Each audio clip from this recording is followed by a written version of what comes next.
안녕하십니까. 선거권의 혼술 4월 20일 월요일입니다. 늦은 시간에 인사드립니다.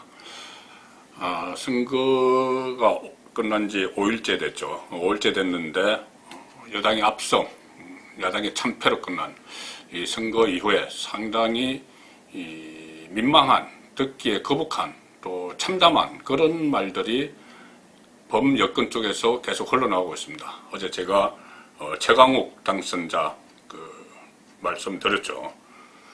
세상이 바뀌었다. 갚아주겠다. 어떻게 청와대 공직기강 비서관을 지내고, 그 다음에 세상이 바뀌기 전에 청와대 공직기강 비서관 지내면서 여러 가지 많이 했지 않습니까? 검찰 인사도 그때 청와대를 향한 수사를 하는 그 윤석열 사단, 소위 말하는 윤석열 사단 그 검사 간부들 다 인사하는데 관여하고 다 그렇게 했는데, 또 총선으로 세상이 또 바뀌었으니까는 세상이 또 바뀌었다는 게 무슨 의미인지, 어쨌든 뭐를 하겠다는 건지, 무엇을 대상으로, 누구를 대상으로 갚아주겠다는 건지, 그런 섬뜩한 말들이 오가고 있습니다. 한희석도 마찬가지고 전 법무인권국장, 이번에 열린민주당 그 후보였죠. 거기도 무슨 망나니 칼춤을 춘다느니 검찰을 겨냥해서 그런 이야기를 하고, 완전히 검찰을 향해서 독서를 뿜어내면서 윤석열 총장을 압박을 하고 있는 그런 상황입니다. 그런 상황에서 이 소개해드리기조차 민망한 또 그런 인식을 하나 보인 사람이 있죠. 범여권 안에 있는 겁니다. 김정남, 상계대 명誉교수라고 하는데, 김정남 시인입니다. 시인이고 2012년 대선 때 문재인 대선 캠프에서 활동을 했죠. 담쟁이 포럼이라는 데서 그 활동을 했습니다. 그 김정남 씨가, 그리고 또 노무현 정부 때는 국가균형발전위원회 위원을 했습니다. 그러니까는 일종의 정치인에 가까운 셈이죠. 대선 캠프에서 활동을 하고 했으니까는 교수라고 해도. 자, 김정남 씨가 이렇게 SNS에서 이런 글을 올렸습니다. 대구와 경북을 겨냥해서 눈 하나 달린 자들의 왕국이다, 이렇게 했습니다. 왜 그러냐면 이번 선거에서 통합당이 참패를 했는데 대구 경북에서는 완승을 했습니다. 그래서 이상한 사람들이다, 이 말이죠. 눈 하나 달린 자들의 왕국이다. 그리고 또 이렇게 됐습니다. 대구는 독립해서 일본으로 가시는 게 어떨지, 소속 국회의원과 지자체장들을 거느리고 가라, 기아들의 주인 나라 일본, 다카키 마사오의 조국, 일본이 팔을 벌려 환영할 것이다. 다카키 마사오는 박정희 전 대통령이 창시기명 했었던 이름이죠. 자, 이렇게 적개심을 넘어서 어떤 조롱을 하고, 전 보수에 대해서 조롱을 하고, 이 보수는 최강욱이 두고 보자, 갚아줄 것이다 하고 막 벼르고 있고, 그 상황에서 또 보수의 본산이라는 대구 경북에 대해서 막 조롱을 하고 이런 상황인데, 이런 상황에서 선거 참패를 당한 보수가 조롱을 당하는 상황인데, 이 조롱을 당하고 있는 보수 정치인의 행태, 저는 그것을 좀 짚어보려고 합니다. 조롱을 하는 사람들, 협박을 하는 사람들은 범여권 사람들이고, 보수를 협박을 당하고 조롱을 당하는 이 보수 정치인들, 지금 과연 무슨 생각하고 무슨 행동을 하는지, 일단 낙선한 사람들은 논외로 치겠습니다. 당선한 103인, 그 중에서도 특히 소위 중진이라는 사람들, 이번에 살아서 돌아온 사람들, 중진이라는 사람들의 인식, 이 사상 초유의 참패를 당하고도 여전히 정신을 차리지 못하는 그런 행태를 보이고 있습니다. 밥그릇 지키기, 다시 들어갔습니다. 총선 당선자들, 특히 중진들, 내 밥그릇 지키기 들어갔습니다. 그 단적인 사례가 김종인 비대위를 만들겠다는 겁니다. 김종인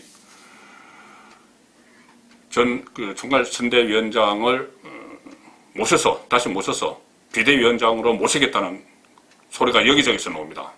제가 처음에 김종인 비대 총괄선대위원장 영입설이 돌았을 때 제가 반대 의사를 제 송건 호술 그래서 설명을 들었습니다. 왜 반대하는지도 설명을 들었습니다.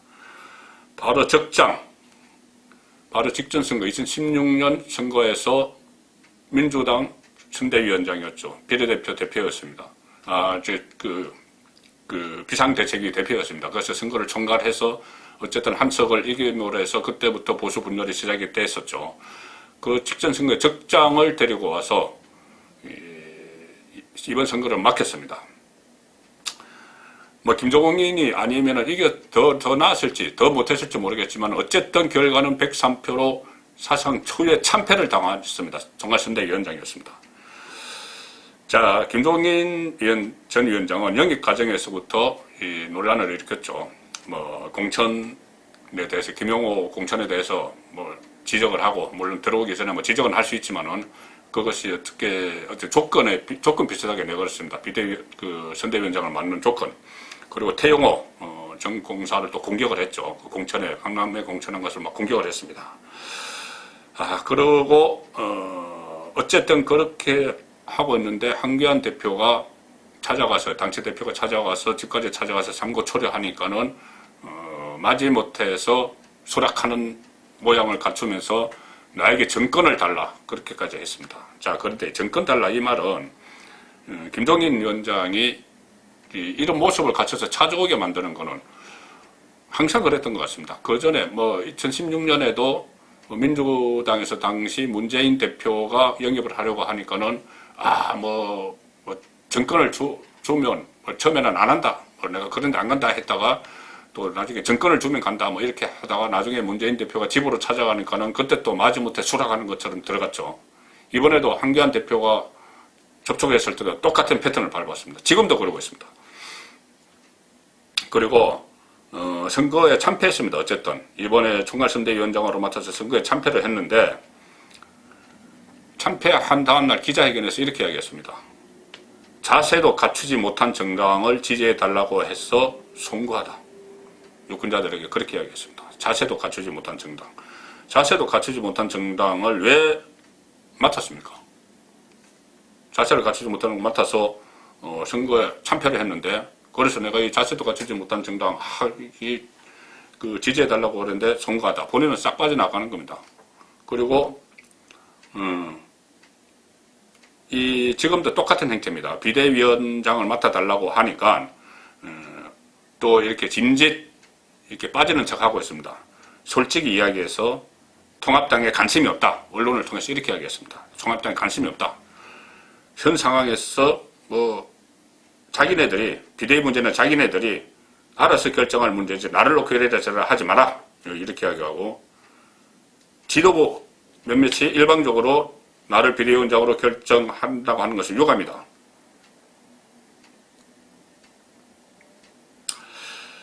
자, 이제 이런 식으로 본인이 지금은 할 마음이 없다고 이야기합니다. 그러나 이런 이야기까지 했습니다. 지금부터 8월까지 하라고 하면 뭐 하러 가겠나? 그건 상식에도 맞지 않는 소리다. 무슨 이야기냐면은 지금 미래통합당이 범보수 통합 과정에서 8월 말까지 전당대회를 하기로 당헌 당규에 넣어놨습니다. 그러니까 본인은 8월까지 그렇게 짧게는 못하겠다. 좀 길게 연말까지 가면 하겠다. 이런 이야기를 하는 겁니다. 또 정권을 달라는 이야기를 하는 겁니다.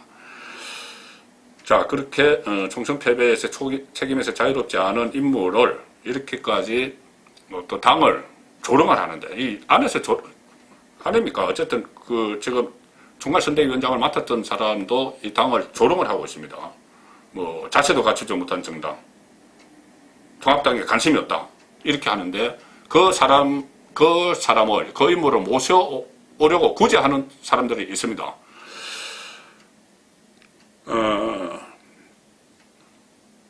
당선된 사람들이죠.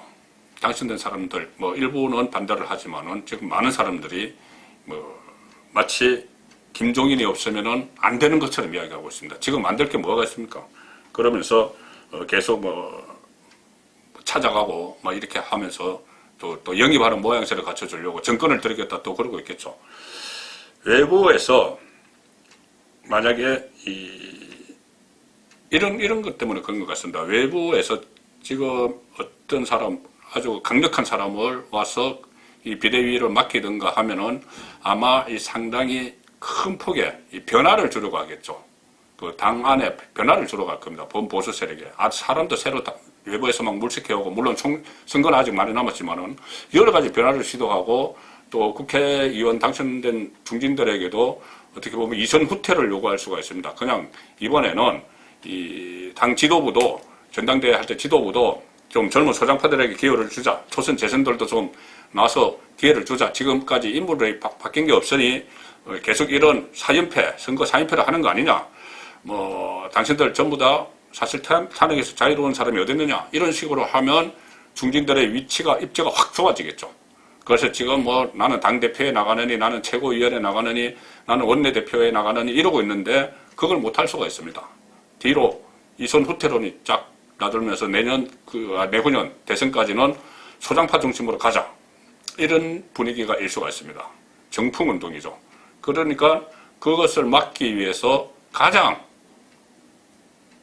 적당한 사람이 자리를 하고 싶어하는 김종인 전 위원장입니다. 김종인 전 위원장도 지금 80연세에 지금 들어와서 어떤 소장파들과 대화를 해서 그렇게 하겠습니까? 그냥 와서 그냥 적당히 관리하고 떠나려고 하는 겁니다. 그 사람들을, 데리고 오르는 사람들은, 중진들은 그것을 같이 해서 기득권을 지키겠다는, 저는 그렇게밖에 읽히지가 않습니다.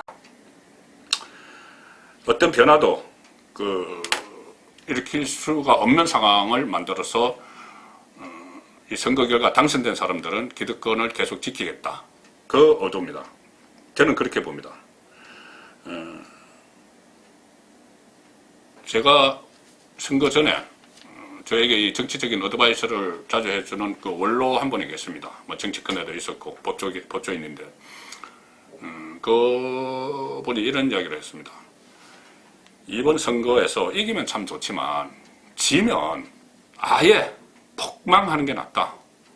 한 110석 정도 가지고 또 와서 그들끼리 또 110석 가지고 서로 당권이 어떠니 하고 서로 자리하고 국회 상임위원장하고 막 이러다 보면은 그 사람이 그 사람이고 그 나물에 그 밥인데 그 어떻게 다음 대선을 기약할 수 있겠느냐. 차라리 한 60석, 70석 이런 식으로 해가지고 아예 당을 해산해버리고 처음부터 시작하는 게 낫다. 만약에 가장 위험한 게 110석 정도다 이렇게 이야기를 했습니다. 그런데 실제로 지금 그런 상황으로 가는 것 같습니다. 자, 그럼 어떻게 할 것이냐. 이 상황에서는 저는 한 가지 좀 파격적인 생각을 한번 해봤습니다. 뭐냐 하면은 아예 미래통합당이란 걸 해산을 해버리고 정말 뜻맞는 사람들끼리 소장파든지 초선 재선이든지 뜻맞는 사람들끼리 모여서 원로들은 거기서 같이 참여를 하려면 중진들은 참여를 하려면 본인들은 뒤로 물러서지 않으면 들어오지 말고 따로 딴 사람을 자르고 그 상황에서 사실상 보수 야당이 이 하나로 결집하지 않고 하나의 정치 세력이 되지 않는 상황에서 가는 겁니다. 2022년 3월 대선을 염두에 두고 물론 그때까지 가자는 건 아니죠. 그 전에 어떤 보수도 전제를 정비해야 되니까는 그 상황에서 이 국정에 대해서 그냥 맡기는 겁니다. 180석 범진보 범여권하면 190석이나 되는 그 세력에 그냥 맡기는 겁니다. 지금 맡기지 않을 방법도 없는 거죠. 그래서 책임도 지게 하는 겁니다. 책임도. 앞으로 2년 남은 국정을 책임을 다 지게 하는 겁니다. 다 맡기고.